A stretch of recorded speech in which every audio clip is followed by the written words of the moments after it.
Assalamualaikum warahmatullahi wabarakatuh. Selamat siang para pejuang cuan. Gimana kabar kalian di siang hari ini? Semoga kalian dalam keadaan sehat semua dan saya doakan sukses semua buat kalian. Amin. Mantap jiwa ya. Dan tentunya buat teman-teman semua ya, saya doakan semoga kalian diberi umur panjang, rezeki yang melimpah, dan apa yang kalian harapkan semoga di tahun ini bisa jadi kenyataan teman-teman semua ya. Amin. Mantap jiwa ya. Dan tidak luput ya kawan-kawan, tetap secangkir kopi harus selalu ada buat menemani siang kali ini teman-teman melihat rekondisi daripada keadaan market cryptocurrency, yang dimana kalau kita lihat bersama teman-teman ya, lumayan seger gitu ya, karena semuanya dalam rekondisi yang hijau royo-royo ya, termasuk ada PP juga recover gitu teman-teman ya. Bitcoin naik 2% ya kan. Nah, jadi hampir merata nih teman-teman, semuanya mengalami kenaikan seperti itu. Oke.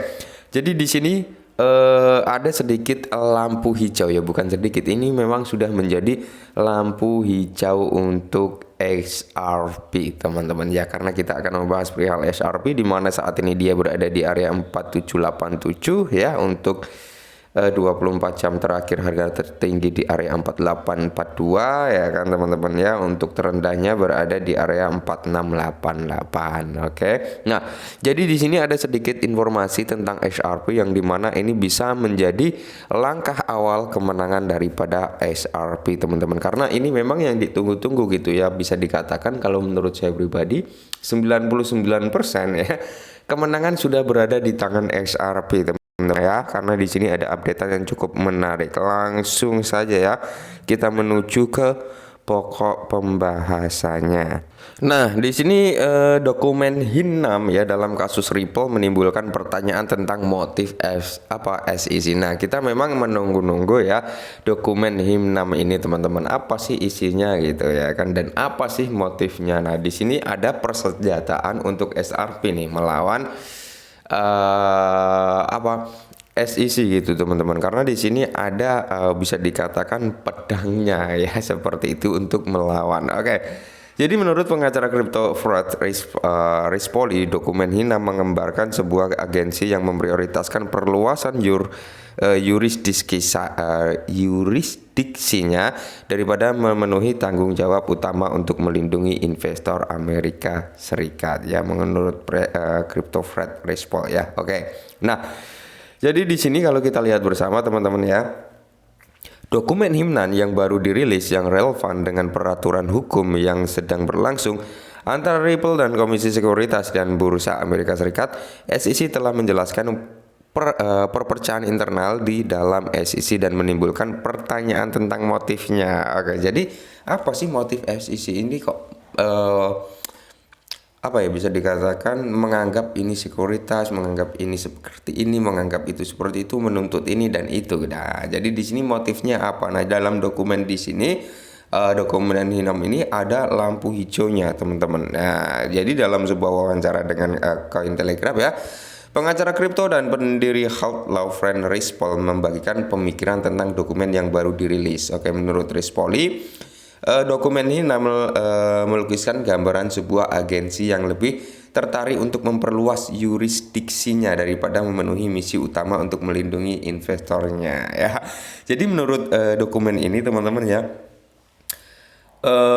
di sini itu teman-teman ya, gambaran agensi yang memprioritaskan gitu ya, memprioritaskan yurisdiksinya gitu daripada keamanan daripada investor yang ada di Amerika Serikat itu ya. Jadi di sini kalau kita lihat, nah ini teman-teman ya, ini poin penting juga ya, dimana dokumen-dokumen ini secara substantif buruk bagi SEC. Nah ya, maka dari itu SEC ini kalau nggak salah ya, kalau salah mohon dikoreksi ya teman-teman ya, enggan gitu membuka dokumen ini ya, enggan mengajukan terhadap Mahkamah Agung sana bahwasanya nggak perlu nih dokumen ini dibuka, tapi kan Mahkamah juga tetap harus dibuka gitu ya kan, dan akhirnya dibuka. Maka dari itu di sini poin pentingnya adalah dokumen-dokumen ini secara substantif buruk bagi SEC, tetapi optiknya bahkan lebih merusak. Nah inilah makanya SEC nggak mau ngebuka, ternyata boroknya di sini ada gitu ya kan. Nah,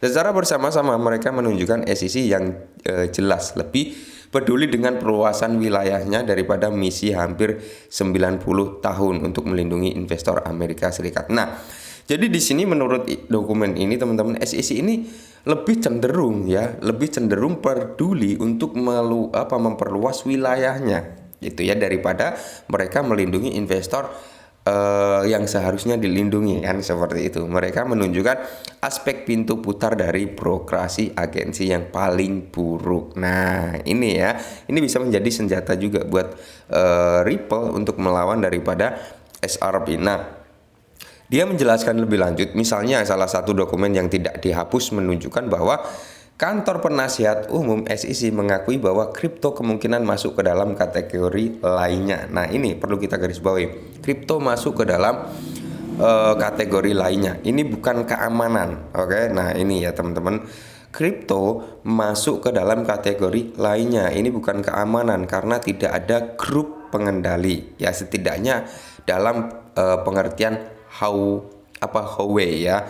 Namun seperti banyak hal lainnya, obat-obatan, kartu kredit mungkin diperlukan peraturan untuk melindungi pembeli. Nah, jadi kalau kita mengacu pada kata-kata ini bahwasanya kripto ini bukan keamanan, Bos ya. Tapi di sini ada tapinya juga, teman-teman sebenarnya ya. Tapi nanti dijawab di bawah, teman-teman. Ada keterangannya juga ya.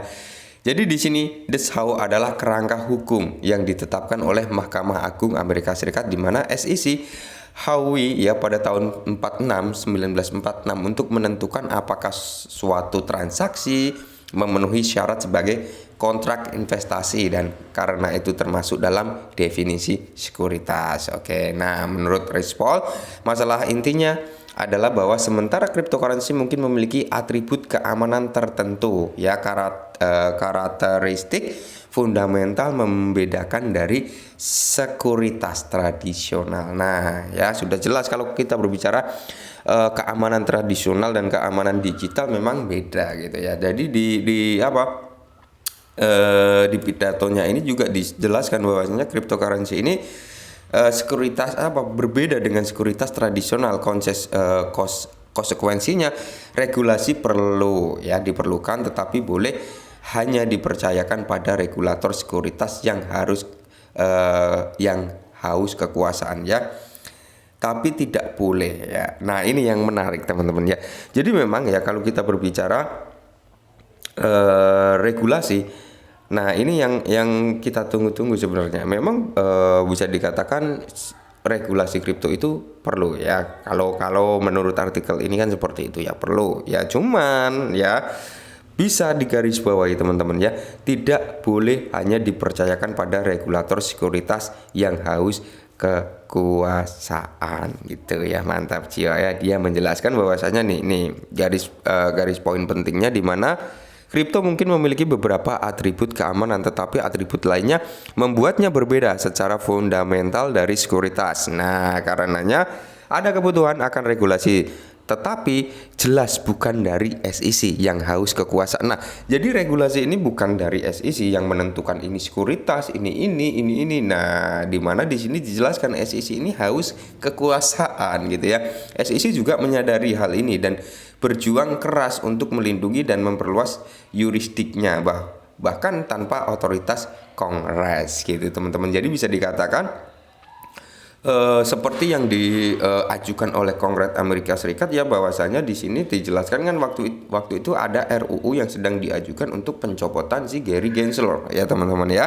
Nah, di dalam RUU tersebut teman-teman, bahwasanya SEC ini sudah melangkah melebihi batasannya ya, seperti itu teman-teman. Yang seharusnya bukan hak daripada SEC ini, SEC semena-mena gitu, ibarat kata memanfaatkan atau menyalahgunakan jabatan gitu. Nah, jadi pelepasan dokumen Himan telah membuka kotak Pandora dengan kesuksesan potensi bagi Ripple. Nah, ini yang saya bilang ya, ini adalah salah satu kunci kemenangan ya, karena saya bilang tadi 99% kemenangan sudah berada di tangan SRP. Nah, jadi di sini ada poin pentingnya juga. Mereka juga membantu pada tingkat yang tidak berwujud dalam membujuk hakim dan juri untuk secara naluri tidak menyukai dan tidak mempercayai SEC.